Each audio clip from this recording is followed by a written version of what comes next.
नमस्कार. Sparkle and spice with Smita या माझ्या चॅनलमध्ये तुम्हा सगळ्यांचं स्वागत. आज मी तुम्हाला दाखवणार आहे डोसा.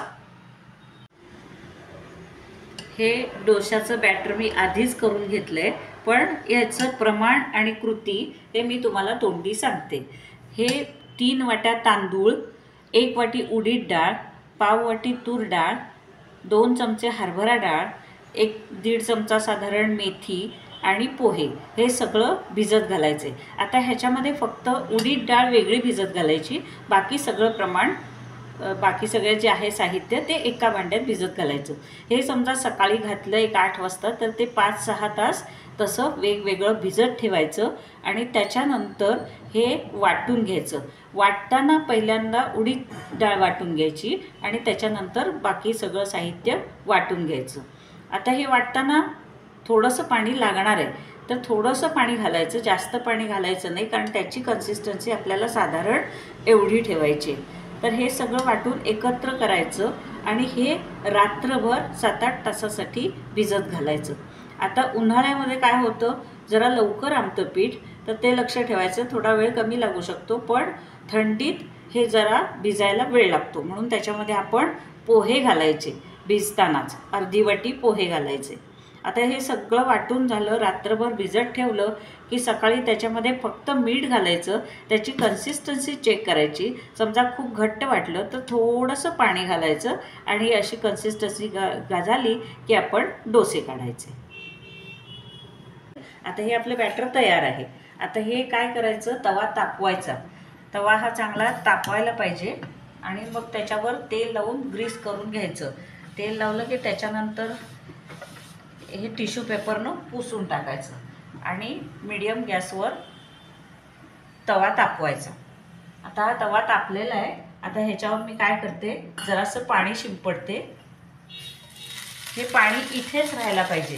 हे असं इकडे साईडला गेलं की तो जास्त तवा गरम झाला म्हणायचं. हे पाणी इथेच वाळलं तर हा बरोबर तापलेला आहे.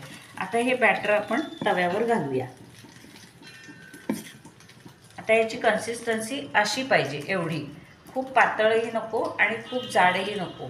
ते तव्यावर बरोबर पसरलं पाहिजे. आता हे मी घालते.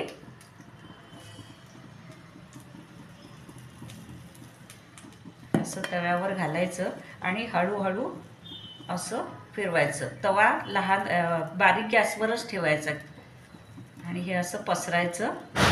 हा छान पसरला जातो. पीठ मात्र व्यवस्थित व्हायला पाहिजे.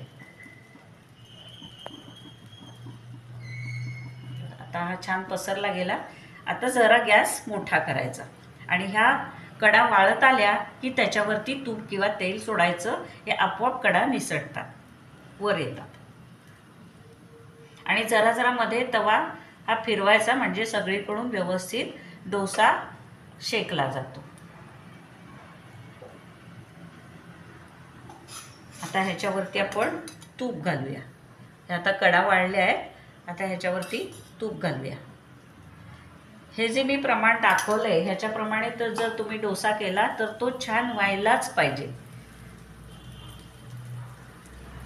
हे बघा, असा सगळीकडून फिरवून घ्यायचा, म्हणजे त्याच्या कडा आपोआप सुट्ट्या होतात. हे बघा, कडा सुट्ट्या व्हायला लागल्या. छान असा सगळीकडून शेकून घ्यायचा.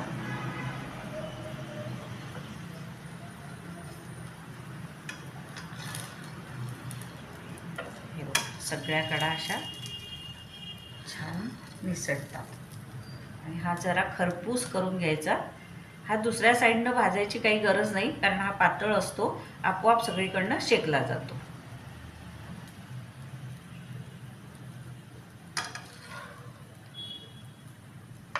आता हे बघा, ही साईड दाखवते तुम्हाला. हा कसा छान कलर आलाय आणि मस्त पातळ क्रिस्पी डोसा आपला तयार झालाय. बघा, आता तुम्ही ह्याच्यावर बटाट्याची भाजी घालू शकता किंवा सेपरेट देऊ शकता. हे आपला डोसा तयार आहे.